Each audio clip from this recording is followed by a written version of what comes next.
अस्सलाम वालेकुम and welcome to my YouTube channel. जैसे कि लास्ट वीडियो जो थी हमारे पास इस टॉपिक के अंदर जो इम्पोर्टेंट जो रिलेशन थे उनको हमने डिस्कस किया है। और इस टॉपिक के अंदर या इस वीडियो के अंदर हम अपना टॉपिक्स को तो नहीं, टॉपिक्स जो थे वो डिस्कस हो चुके थे जो इम्पोर्टेंट थे फर्दर स्विंग क्वेश्चन के अलावा इस चैप्टर में। अब हम एंड प्रॉब्लम्स को डिस्कस करेंगे इस वीडियो के अंदर। तो सबसे पहले तो हम प्रॉब्लम स्टार्ट करते हैं अपनी 1.1 से।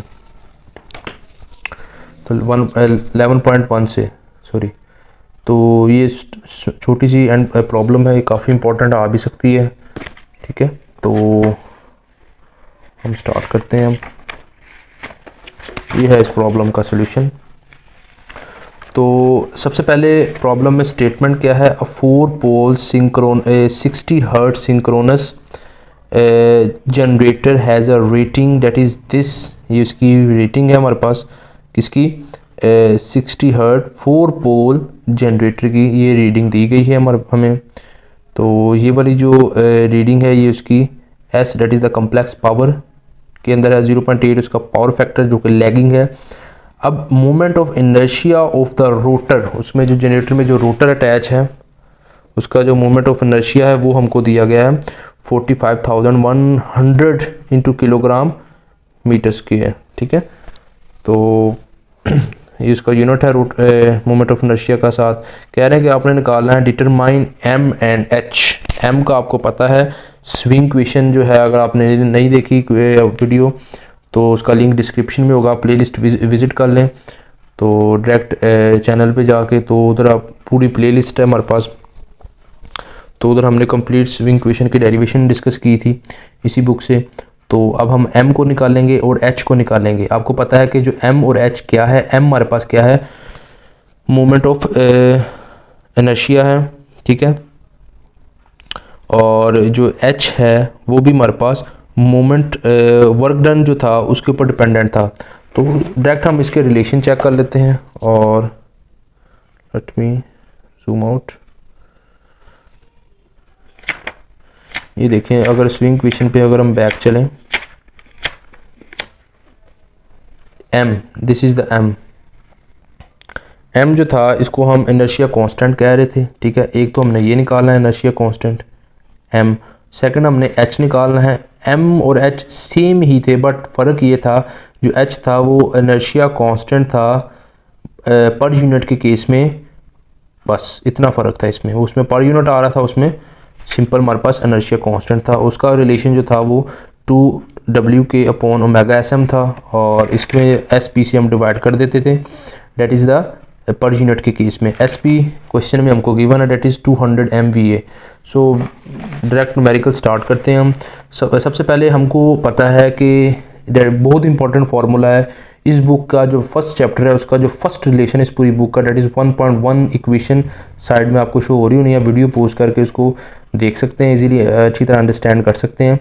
इसमें n जो है हमारे पास नंबर ऑफ टर्न्स है, f0 इज़ द फ्रीक्वेंसी के कितने साइकिल्स के साथ जो रोटर है मूव कर रहा है जनरेटर का, p is the number of poles जो कि इस केस में 4 हैं, 60 फ्रीक्वेंसी है। तो यहाँ से हमारे पास स्पीड ऑफ रोटर आ जाएगी इजीली 120 f0 60 हर्ट के ऊपर हमारा सिस्टम रन कर रहा है। पोल्स जो हैं वो 4 हैं। यहाँ से हमारे पास जो स्पीड है RPM जो है उसका रेवोल्यूशन पर मिनट 1800 आ जाएगा हमारे पास अगर कैलकुलेशन करें। उसके बाद f0 हमारे पास है डेट इज़ ओमेगा/sm इज़ इक्वल्स टू 2π/ns के बराबर। ये बहुत इंपॉर्टेंट रिलेशन है। ये बेसिकली क्या है कि एंगुलर फ्रीक्वेंसी जो सिंक्रोनस मशीन की है उसको रिप्रेजेंट किया है इन्होंने इन टर्म ऑफ जो ऊपर हमने ns यानी सिंक्रोनस रोटेशन निकाली है, उसमें रोटेशन के लिए साथ 2π मल्टीप्लाई हो जाएगा और f0 जो है वो फ्रीक्वेंसी होगी जो कि उधर जाके डिवाइड हो जाएगी ओमेगा/sm। हम यहाँ से कैलकुलेट कर लेंगे जो कि 188.5 रेडियन पर सेकंड के अंदर आ जाएगी हमारे पास। ठीक है, उसके बाद क्योंकि अब हमने m निकालना है, क्वेश्चन के अंदर गिवन है, और h निकालना है। m का रिलेशन आपको पता है कि 2W के डेट इज़ द एनर्जी, ठीक है, पावर एनर्जी, ठीक है, डिवाइडेड बाय ओमेगा/sm जो कि आपको मैंने पहले इक्वेशन दिखा दिया था, इक्वेशन दिखा दी थी स्विंग इक्वेशन की, पहले आप वीडियोस देख भी आए होंगे। यहाँ पे हम क्या करेंगे, m की वैल्यू निकाल लेंगे ऊपर पैरामीटर जो हमने निकाले पुट करेंगे, डब्ल्यू के की वैल्यू पुट की, टू की। अच्छा डब्ल्यू के अब हम निकालेंगे ये वाला फॉर्मूला, डब्ल्यू के क्योंकि एनर्जी है, पावर एनर्जी है, सो 1/2, इसका भी मैंने आपको डिटेल बताया था वीडियो के अंदर स्विंग इक्वेशन में कि किस तरह ये इक्वेशन ड्राइव होती है स्विंग काइनेटिक एनर्जी की इक्वेशन, दैट इज़ 1/2 mv² से, ठीक है। सो ये वही चीज़ ही है हमारे पास। तो ये डब्ल्यू के ये वाली चीज़ है हमारे पास। इसको अगर हम देखें,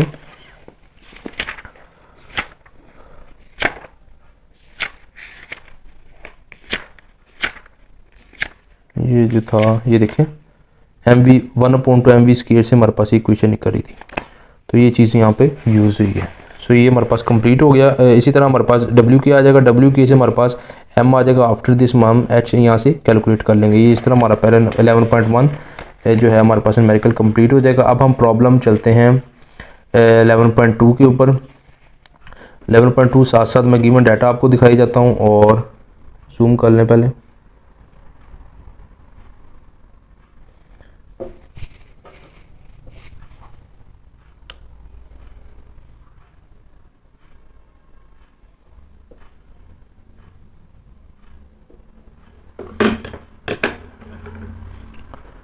चलें ठीक है।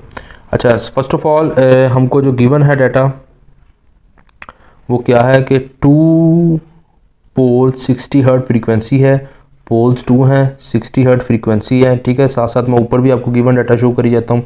हैज़ अ रेटिंग, ये उसकी रेटिंग है, डेट इज़ रेटिंग जो है वो कम्प्लेक्स पावर वी ए के अंदर गिवन है। तो कम्प्लेक्स पावर को एस बी से डिनोट करते हैं, आपको पता है यही बेस वैल्यू होगी जिससे हम डिवाइड करते हैं। और एस बी हमारे पास, ये ऊपर मैं शायद आपको बताना भूल गया कि एच लेने के लिए हमको डब्ल्यू क्यू के एस पी से ही डिवाइड करना पड़ेगा। एस बी ऊपर भी गिवन था, ऊपर 200 था, नीचे 250 है। ऊपर 200 था आई थिंक, सो उससे हमने इसको डिवाइड कर दिया। तो नीचे वाले केस में वो 250 है, ये देखें 250। सो ये डिवाइड करने से आपको एच आ गया आपके पास। सो ये भी आपको मैंने बताया था कि पर यूनिट के लिए बेस वैल्यू पे डिवाइड करते हैं। ओके, सो पावर फैक्टर अगर हम देखें, द काइनेटिक एनर्जी इस केस के अंदर at a synchronous speed is this, ये काइनेटिक एनर्जी गिवन है। ऊपर हमने क्या किया था कि काइनेटिक एनर्जी इसकी डब्ल्यू के निकाली थी, लेकिन नीचे वाले केस में वो डब्ल्यू के गिवन है। उसके बाद फर्दर देखें, the machine is steadily at synchronous speed and delivering 60 megawatt at the, ये हमको वो पावर डिलीवर कर रही है एट द पावर एंगल वो है 8 इलेक्ट्रिकल डिग्री, यानी डेल्टा की वैल्यू हमको यहाँ पे शो की गई है। ये देखें डेल्टा नोट की पावर एंगल की वैल्यू 8 दी गई है। The load is suddenly removed, अब लोड क्या है वो रिमूव कर दिया गया है। इट मीन्स कि पीई 0 हो चुका है, ठीक है। लोड रिमूव करने का मतलब ये है, स्विंग इक्वेशन आपने पढ़ी है उसमें पीई 0 हो चुका है। Determine the acceleration of the rotor, आपने रोटर का एक्सेलरेशन डेट इज अल्फा जो था that is the double derivative of angular displacement, वो भी हमने स्विंग इक्वेशन में देखा था, वो निकालना है। If the acceleration computed for the generator constant for the, अच्छा इसमें बताया गया कि 12 साइकिल्स तक कांस्टेंट रखना है उसको, और देन आपने डिटरमाइन करना है power angle delta and the RPM at the end of the time, उस टाइम के एंड होने के बाद आपने आरपीएम भी निकालना है, ठीक है। सबसे पहले हमको एच गिवन था, एच निकालना था। इस केस में भी हम एच निकालेंगे। आपको पता है कि डब्ल्यू के जो गिवन है उधर हमने के डब्ल्यू के निकाला था, पर इधर डायरेक्टली गिवन है, उसको हम उसकी base value that is apparent कह रहा हूँ, इट्स कम्प्लेक्स पावर 250 से डिवाइड करेंगे। सो 4.32 हमारे पास जो आ जाएगी इनर्शिया कांस्टेंट आ जाएगा हमारे पास, that is per unit inertia constant. उसके बाद हमारे पास आ जाएगा यहाँ पर, इसको मैं थोड़ा सा ऊपर कर लूँ। सो पी निकालेंगे पर यूनिट में हम, ठीक है।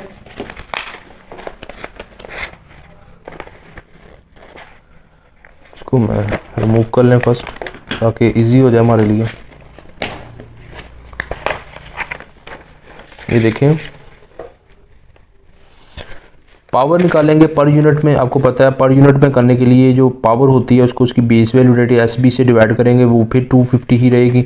सो ये हमारे पास यहाँ पे कंप्लीट हो जाएगा। अच्छा अब हमको स्विंग इक्वेशन का ये रिलेशन सारा पता है। इसमें मैंने आपको पहले बताया जब लोड रिमूव कर दिया गया तो इलेक्ट्रिकल पावर ही 0 होगी, ठीक है। सो ये हमारे पास 0 आ गई यहाँ पे, ठीक है। अब ये जो पर यूनिट के अंदर निकली है ये इसको हम पी एम मैकेनिकल कंसीडर करेंगे, 0.24 that is mechanical in this case. यहाँ से आपको पता है कि जो डबल डेरिवेटिव होता है वो आपके पास एक्सेलरेशन के बराबर होता है। ये तीनों पैरामीटर्स हम उधर ले जाएंगे तो 0.24 के साथ ये एडजस्ट हो जाएंगे, ठीक है। ये जो हमने स्विंग इक्वेशन कंसीडर की है ये डिग्री के अंदर है, ठीक है। Double derivative of angular displacement over D T square, alpha का यहाँ से हमारे पास फाइनलाइज रिजल्ट यानी 600 डिग्री पर सेकंड स्क्वायर आ जाएगा, ठीक है। अब ये डिग्री पर सेकंड स्क्वायर को इन्होंने फर्दर कन्वर्ट किया है आरपीएम में, ठीक है। अच्छा, अब ये किस तरह कन्वर्ट किया वो भी मैं आपको बता देता हूँ। 600 एज इट इज साथ है, 1/360 डिग्री इसको रेडियन के अंदर कर लिया। आपको पता है कि डिग्री के अंदर हो तो 1 उसको यानी कन्वर्ट कर देते हैं 2 पाई यानी 360 आ जाएगा, साथ रेडियन आ जाएगा। और जो 1/सेकंड स्क्वायर है इसको 1/सेकंड मल्टीप्लाई 1/सेकंड में कन्वर्ट कर लिया। 1/सेकंड जो आपको पता है फ्रीक्वेंसी होती है और ये रेडियन पर सेकंड के अंदर कन्वर्ट हो गया। ये 360 जो है ये नीचे आ गया और ये जो था ये चीज़ थी F0 बन के 60 हमारे पास ऊपर आ गया और ये सारा हमारे पास आरपीएम जो है आरपीएम में कन्वर्ट हो गया, रेवोल्यूशन पर मिनट के अंदर कन्वर्ट हो गया। ये हमारे पास अल्फ़ा का ये रिलेशन डिग्री के अंदर हमको पता है जब हमने पहले ऊपर निकाला है। इसको अब हम क्या करें, क्योंकि उसने हमको कहा है कि हमने डेल्टा निकालना है। अगर आप रिक्वायर्ड डाटा के ऊपर गौर करें, देखें तो value of power angle, angle यानी एंगुलर डिस्प्लेसमेंट हमने निकालना है। सो डेल्टा निकालना है तो डेरिवेटिव का स्क्वायर है तो हम दोनों तरफ इंटीग्रेशन अप्लाई कर देंगे, ठीक है। तो इधर जब हम इंटीग्रेशन अप्लाई करेंगे, इधर भी इंटीग्रेशन, सबसे पहले इन्होंने डिग्री वाला रिलेशन लिया तो 600 वाला, तो 600 के ऊपर इंटीग्रेशन आ जाएगी। तो आपको इंटीग्रेशन के बेसिक रूल्स आते हैं एज इंजीनियर। सो ये फर्स्ट डेरिवेटिव कैंसिल हो जाएगा इस इंटीग्रेशन के साथ, तो हमारे पास जो रिजल्टेंट होगा तो single derivative of angular displacement over D T is equals to mega आ जाएगा हमारे पास, इज इक्वल्स टू 600 क्योंकि कांस्टेंट होगा तो वो बाहर आ जाएगा। इंटीग्रेशन सिर्फ डी टी पे रह जाएगी, डेरिवेटिव ऑफ इंटीग्रेशन कट जाते हैं, टी रह गया, टी यहाँ पे हमारे पास आ गया, ठीक है, इज इक्वल्स टू 100t हमारे पास आ गया। ये हमारे पास आगे हम डिग्री पर सेकंड स्क्वायर के अंदर है। फर्दर हम अगेन इंटीग्रेशन करेंगे क्योंकि डेल्टा चाहिए तो ये फिर इसके साथ कैंसिल हो जाएगा तो आपके पास सिर्फ डेल्टा ही रह जाएगा, इज इक्वल्स टू ये 600 फिर बाहर आ जाएगा। पर अब इंटीग्रेशन जब टी के ऊपर अप्लाई होगी तो आपको पता है वो रूल आता है इंटीग्रेशन का कि इसकी जो पावर है वो 1 है, पावर के अंदर जो t है उसका डेरिवेटिव बाहर 1 मौजूद ही होता है। सो पावर के अंदर एक add, that is the fundamental law of जो है हमारे पास इंटीग्रेशन जो है वो मैंने एक्सप्लेन किया है। अगर आपको ये लॉ नहीं समझ आता तो उसकी जो वीडियो है वो भी मैं उसका जो लिंक है वो शेयर कर दूंगा, वो आप उसको देख लें तो इंशाल्लाह आपको इन्फॉर्मेशन क्लियर हो जाएगी आपकी इंटीग्रेशन के रिलेटेड। सो पावर के अंदर एक ऐड हो जाएगा 1 + 1, उसी से 1 + 1 2 डिवाइड हो जाएगा। सो 600 टी स्क्वायर डिवाइडेड बाई 2, तो ये कट के हमारे पास 300 आ जाएगा। टी जो है यहाँ पे प्लस, अगेन मैं एक पॉइंट यहाँ पे नोट कराना चाहूँगा कि जब इंटीग्रेशन रिजॉल्व होती है तो कांस्टेंट आता होता है सी, तो इस केस में उन्होंने सी कांस्टेंट को डेल्टा नॉट कांस्टेंट लिया है, ठीक है, अपने फंक्शन के अकॉर्डिंग जो कि डेल्टा था प्लस डेल नॉट आ गया। अब यहाँ पे डेल जो है वो डेल्टा जो है वो एंगुलर डिस्प्लेसमेंट है। अब टाइम जो उन्होंने स्पेसिफाई कर दिया था वो देखें तो कितने साइकिल्स उन्होंने बोले थे, 12 साइकिल्स बोले थे क्वेश्चन के लास्ट में। तो आपको पता है कि 12 जो है वो साइकिल जो है वो एक साइकिल 1 यानी टाइम के बराबर होगा, तो टाइम जो है 1/f के बराबर होता है। सो 12 1/f, तो f जो है वो 60 के बराबर है, 12/60। तो यहाँ से अगर आप टाइम निकालेंगे तो 0.2 सेकंड आ जाएगा आपके पास। सो यहाँ पे जो टाइम है वो जो t की वैल्यू है वो हमने वो 0.2 पुट करेंगे तो डेल्टा की वैल्यू एब्सोल्यूट हमारे पास आ जाएगी 20 डिग्री। ये जो डेल नॉट है ये क्वेश्चन के अंदर गिवन था, मैंने आपको बताया था गिवन डाटा के अंदर इलेक्ट्रिकल एंगल जो था वो 8 डिग्री था। यहाँ पे डिग्री डाल लें, यहाँ से हमारे पास डेल्टा की वैल्यू 20 डिग्री आ जाएगी, ठीक है। अब उन्होंने हमको कहा क्या है, उन्होंने कहा है कि हमने क्या करना है कि आरपीएम भी निकालना है, पावर एंगल और आरपीएम निकालना है at the end of this time. ये बहुत इंपॉर्टेंट न्यूमेरिकल है, आपने इसको गौर से सुनना है। तो अब आरपीएम हमने निकालना है तो एनएस आपको पता ही है, वही रिलेशन जो पहले एग्जांपल में हमने देखा है 1.1 इस पूरी बुक का फर्स्ट इक्वेशन का जो पूरी बुक की जो पहली इक्वेशन है उसका जो रिलेशन है वो आपको शो हो रहा होना साइड पे भी। तो वो उसमें बेसिकली क्या है कि ये जो चीज़ है हमारे पास F0 P पोल भी पता है 2 है, फ्रीक्वेंसीज केस में 60 है, तो ये हमारे पास एन एस आ जाएगा। अच्छा, अब एन एस यहाँ पे एन एस के अंदर क्योंकि चेंज आया है, उन्होंने कहा है after at the end of this time हमारे पास ये है, तो उसके एंड टाइम के लिए अब हम क्या करेंगे, उसमें जो चेंज है उसको भी हम ऐड कर देंगे। सो जो एक्चुअल एन हमारे पास आएगा वो एन एस जो ऊपर निकाला है प्लस चेंज इन वेलोसिटी या एंगुलर वेलोसिटी जो हमारे पास आई है, वो उसको मैं आपको थोड़ा सी डेरिवेशन यहाँ से इसकी बता देता हूँ कि ये टी अल्फ़ा कहाँ से है। आपको पता है कि ये जो अल्फ़ा होता है, एक्सेलरेशन जो होता है, एंगुलर एक्सेलरेशन, वो आपके पास जो एंगुलर वेलोसिटी होती है उसके जो चेंज है upon change in T. In other word अगर हम इसको देखें तो A is equals to change in V upon T के बराबर। ये टी अल्फ़ा अगर कंबाइन हो जाएंगे या टी ए, तो वो चेंज इन वी के बराबर होता है। वी ही हमारे पास एन एस है क्योंकि स्पीड के अंदर चेंज आया हमारे पास, ठीक है। सो यहाँ पे टी अल्फ़ा जो हमारे पास चेंज इन स्पीड है उसको यूज़ किया गया है। टी आपको पता है 0.2 है, अल्फ़ा आपने ऊपर निकाला है 100 आया है, ठीक है, जो कि ये जो था आपके पास आरपीएम के केस में, क्योंकि आरपीएम में हम निकाल रहे हैं, तो इन दोनों को जमा करेंगे और हमारे पास final 3620 that is in RPM हमारे पास आ जाएगा। तो ये हमारे पास न्यूमेरिकल जो है ये भी हमारा क्लियर हो जाएगा। इसी के साथ अब रिलेटेड जो है वो न्यूमेरिकल हमारा थर्ड आएगा, उसको भी हम डिटेल से अब देख लेते हैं। सिंपल ही आसान है, उसमें जो गिवन डाटा है थोड़ा सा चेंज है और रिक्वायरमेंट्स भी थोड़ी सी चेंज है। देख लेते हैं भाई, इसमें कह रहा है कि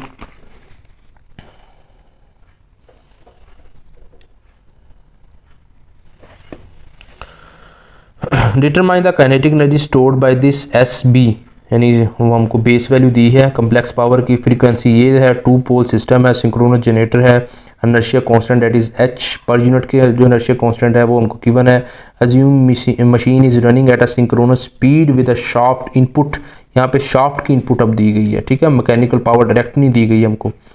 and electrical developed sudden change from the value of 200 megawatt. अब यहाँ पे वो पहले केस में अगर हम देखें तो वो हमको क्या कह रहा था कि वो जो लोड है वो sudden determine the acceleration if the,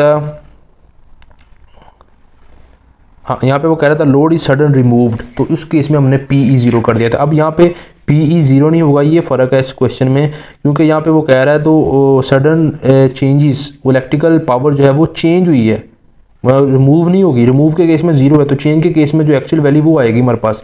determine the acceleration और डिसेलरेशन, ये कॉन्सेप्ट जो है वो मैं प्रैक्टिकल डिमोन्स्ट्रेशन जो थी स्विमिंग क्वेश्चन की उसके अंदर एक्सप्लेन कर चुका हूँ। नहीं आती तो अगेन आप विजिट करें प्लेलिस्ट, तो उसमें हमारे पास practical demonstration acceleration and deceleration of rotor क्या होता है, किस तरह उसको स्विमिंग क्वेश्चन से देखा जाता है। So if the acceleration is computed 9 cycles के बाद हमने उसके जो एक्सेलरेशन के अंदर चेंज है उसको हमने निकालना है। अगेन इसके अंदर पावर एंगल निकालना है और आरपीएम निकालनी है 9 साइकिल्स के बाद। क्वेश्चन ये वही है बैक वाला, बस उसके अंदर मैकेनिकल पावर का फ़र्क आ जाएगा थोड़ा सा, इलेक्ट्रिकल पावर का। पिछले केस में इलेक्ट्रिकल पावर 0 थी क्योंकि लोड जो था वो सडन रिमूव हो चुका था, पर इस केस में सडन लोड चेंज हुआ है, ठीक है, थोड़ा सा फ़र्क है इस केस में। तो इसको अब हम 11.3 न्यूमेरिकल को कंसीडर करते हैं, इसको देखते हैं। सो ये हमारे पास SB गिवन है, F0 गिवन है, P गिवन है और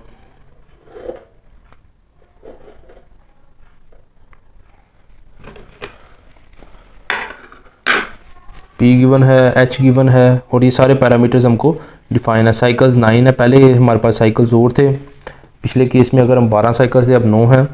तो सबसे पहले हमको PM डायरेक्ट गिवन था, अब हमको PM गिवन नहीं है, अब हमको सिर्फ शाफ्ट इनपुट गिवन है। तो अब हम उस शाफ्ट इनपुट से, क्योंकि ये शाफ्ट इनपुट जो है ये हॉर्स पावर के अंदर गिवन है, तो आपको पता है कि जो शाफ्ट इनपुट होगी वो एज इट इज़ आ जाएगी 3,31,000 प्लस इसके साथ मल्टीप्लाई क्या हो जाएगा, हॉर्स पावर आपको पता है कि 1 हॉर्स पावर जो होती है 746 वाट के बराबर होती है, ठीक है। तो ये 1 horse power is equal to 746 watt आ गया। मल्टीप्लाई भी 10 की पावर 6 कर लिया, डिवाइड भी 10 की पावर 6 हमने कर लिया मेगा के अंदर कन्वर्ट करने के लिए मैकेनिकल पावर को, ठीक है। सो जब इसको डिवाइड करेंगे तो ये इसके साथ डिवाइड हो जाएगी, ये आपके पास रिजल्ट आ जाएगा। जब इसको मल्टीप्लाई ऊपर किया तो वो मेगा के साथ हमारे पास, और ये वाट ये शुरू में आ गया, ये हमने PM के अंदर इसको उसकी कन्वर्जन कर ली। उसके बाद अगर हम देखें तो पीएम पर यूनिट में करने के लिए आपको पता है उसकी base value that is SB से डिवाइड करना पड़ेगा। इसी जो इलेक्ट्रिकल पावर सडन चेंज आया डेट इज़ 200 था, ये अगर आप इधर से देखें 200 था, तो उसको भी हम उसकी जो बेस वैल्यू है 250 से डिवाइड कर देंगे, 0.8 आ जाएगा हमारे पास। साइकिल जो थे वो 9 है। अगेन साइकिल जो है वो टाइम के अंदर कन्वर्ट करने के लिए 1 उसको 60 से मल्टीप्लाई कर देंगे, तो 60 के नीचे आगे 0.15 सेकंड के अंदर कन्वर्ट हो जाएगा हमारे पास। स्विंग क्वेश्चन अब हमको इस केस में पता है, ये हमने स्विंग क्वेश्चन अप्लाई किया इसके ऊपर। अब पहले -0 था, अब 0 नहीं, अब उसकी वैल्यू जो एक्चुअल पर यूनिट में आई वो हमने इधर पुट कर दी है। अब ये सेकंड डेरिवेटिव है तो इसके ऊपर इंटीग्रेशन अप्लाई हो गई है, वही कॉन्सेप्ट मैं अब डिटेल में नहीं जाऊँगा, ऊपर से इसका ओवरव्यू दूंगा। तो 2 बार इंटीग्रेशन अप्लाई किया डेल्टा लेने के लिए, ठीक है। एट द एंड ये उसका कांस्टेंट आ गया, डेल्टा कांस्टेंट, ठीक है। अब यहाँ पे एक पॉइंट आपने और नोट करना, now speed at the end of the rotor यहाँ पे निकाली उन्होंने, ओके। यहाँ पे अल्फ़ा अगर हम देखें तो ओके, यहाँ से डायरेक्ट इसकी जब वैल्यू पुट की तो अल्फ़ा आ गया, ठीक है। अल्फ़ा को उन्होंने डिग्री पर सेकंड स्क्वायर में भी ले गए और आरपीएम में भी ले गए, भी मैंने पिछले में एक्सप्लेन कर दिया किस तरह लेके गए हैं, ठीक है। तो इधर भी अब करने की ज़रूरत नहीं है। अब डायरेक्ट 2 बार इन्होंने इंटीग्रेशन अप्लाई की है, इसको लिया इन्होंने रिलेशन को, ठीक है। तो ये आपके पास फाइनल रिलेशन आ गया। अब ये डेल नॉट को उठा के उधर ले गए हैं, तो डेल माइनस डेल नॉट आ गया। इसको वो कह रहा है चेंज इन डेल, जो कि इस फैक्टर के बराबर है, इस वैल्यू को, यानी इस वैल्यू को उन्होंने कंप्यूट किया है, टी की वैल्यू उन्होंने पुट की है जो ऊपर से 0.15 निकाली है। सो ये रिलेशन भी सिंपल हो गया है, एंड चेंज इन जो एंगल है वो हमने निकाल लिया इन्होंने, ठीक है। उसके बाद स्पीड के लिए सेम वही चीज़ यूज़ की गई, यहाँ पे ए टी अल्फ़ा यूज़ किया गया, पर यहाँ पे जो अल्फ़ा है वो आरपीएम वाला लिया गया इन्होंने, ठीक है।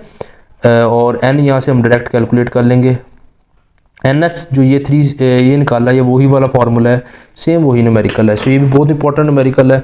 11.3 न्यूमेरिकल जो हमारे पास था इस तरह कंप्लीट हो जाएगा। अब 11.4 जो है डेरिवेशन है, जैसे कि मैंने आपको बताया था कि जो 11 हमारे पास 4 टॉपिक था वो सारा डेरिवेशन के ऊपर बेस है, उसकी हम डेरिवेशन एंड प्रॉब्लम में डिस्कस कर लेंगे। तो इसकी डेरिवेशन अब अभी इधर डिस्कस करेंगे, तो इसको हम देख लेते हैं। हम